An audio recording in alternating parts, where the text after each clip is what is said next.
It is Monday, July 21st. So on Friday, we saw reporting that more than 250 Venezuelans who we, the United States, had dropped in El Salvador at Secot Prison, potentially the worst prison in the Western Hemisphere, where some of these 250 Venezuelans reported being beaten multiple times a day,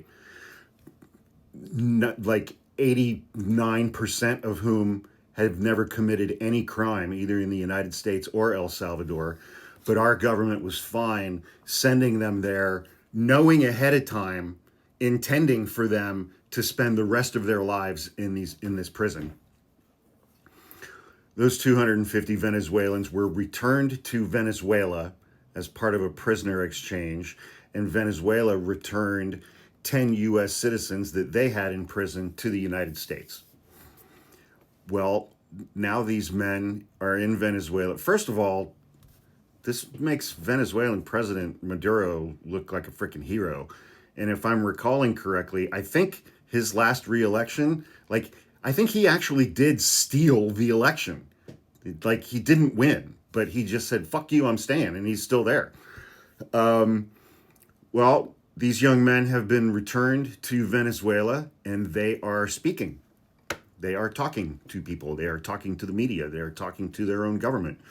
Venezuela's Attorney General, Tarek Saab, said on Monday that his office is going to investigate El Salvador's president, Nayib Bukele, and two other officials for the alleged abuse of Venezuelans who were detained in Secot Prison. More than 250 I'm reading from the Guardian.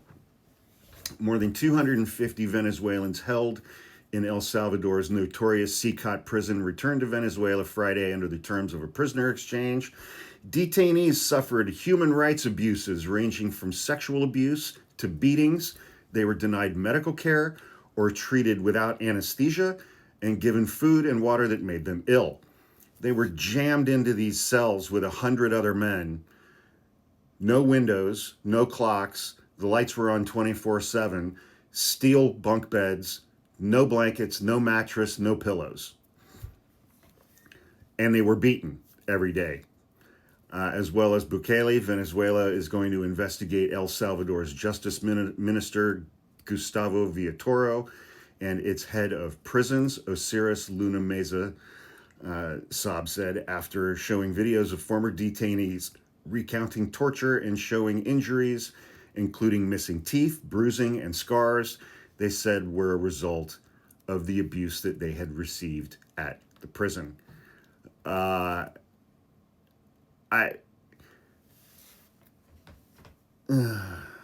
incredibly grateful that these young men were released from this prison. Many of them were in the United States and had pending asylum claims because of threats they had received while they were in Venezuela.